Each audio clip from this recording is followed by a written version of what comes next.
माँ शारदे को नमन। साहित्यिक सचेतना के सभी यूट्यूब चैनल के श्रोता दर्शकों, साहित्यिक सचेतना के सभी दर्शकों, सनातन प्रेमियों और साहित्य प्रेमियों को साहित्यिक सचेतना के यूट्यूब चैनल के माध्यम से राय सिंह भंडारी द्वारा हार्दिक अभिनंदन।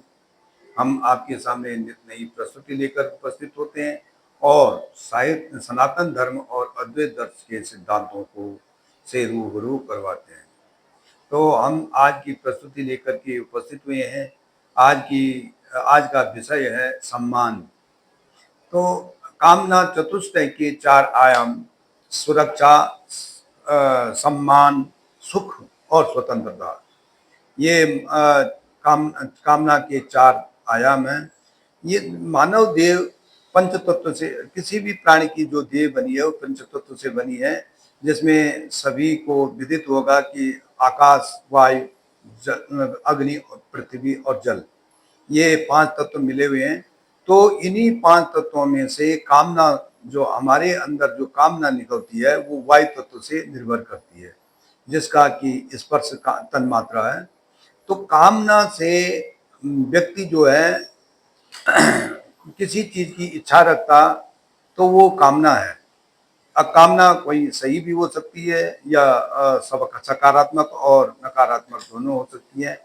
तो अब मानव देह का जो बनावट संरचना है वह चार आयामों में है: तन, मन, हृदय और आत्मा।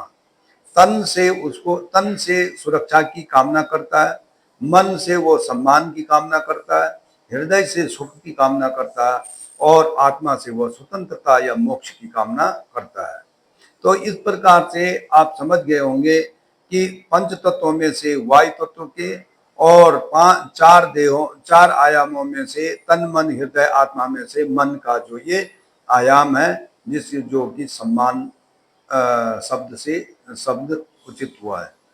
तो आज की जो काव्य विधा है वो कविता के रूप में है। पंच तत्व के पांच आयाम, जिनका अपना अपना काम वायु तत्व से आश्रित है: जगत के सतकाम और तम काम। सतकाम और तम काम माने सदगुण और निर्गुण में जो तमोगुण और सदगुण जो है, उसी तरह से सम्मान के भी दो आयाम, काम के दो आयाम है: सतकाम और तम काम। काम अभिप्राय कामना है। काम अभिप्राय कामना है, जिसके चार हैं आयाम: तन सुरक्षित, सुखी भाव, आत्मिक मोक्ष और मानसिक सम्मान। सम्मान वह कामना है, सम्मान वह कामना है जिसमें कर्ता यश की चाह, जिसमें कर्ता यश की चाह, यश और धन की भी न हो प्रचुरता, मान मिले आजीवन अथाह। धन की भी हो ना प्रचुरता, लेकिन मान मिले आजीवन अथाह। सम्मान पर सभी का अधिकार, सम्मान पर सभी का अधिकार निर्धारित है कर्म पर। सम्मान पर सभी का अधिकार, लेकिन निर्धारित है कर्म पर। सत्कर्म यदि करेगा मानव, सम्मान मिलेगा सतधर्म पर। सत्कर्म करेगा यदि मानव, तो सम्मान मिलेगा सतधर्म पर। कामना हर मानव की सम्मान से वह विभूषित हो। कामना हर मानव की कि सम्मान से वह विभूषित हो। मिले प्रेम स्नेह मान उसे, मिले प्रेम और मान उसे, सम्मानों से वह अलंकृत हो।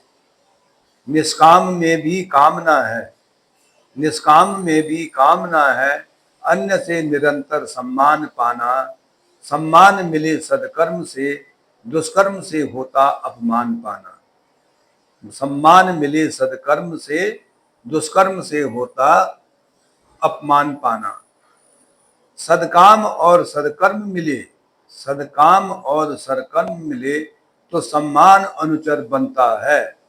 सदकाम और सदकर्म मिले तो सम्मान अनुचर बनता है।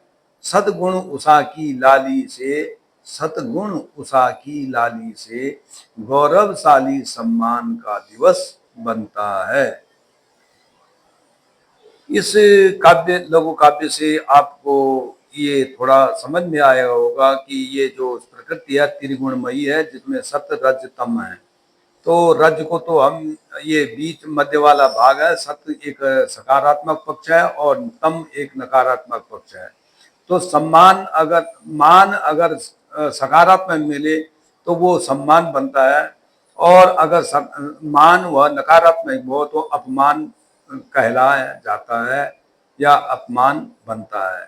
तो ये व्यक्ति पे निर्भर है कि इसको सकारात्मक में सम्मान चाहिए या नकारात्मक में अपमान चाहिए। धन्यवाद। राज सिंह भंडारी, गुड़गांव।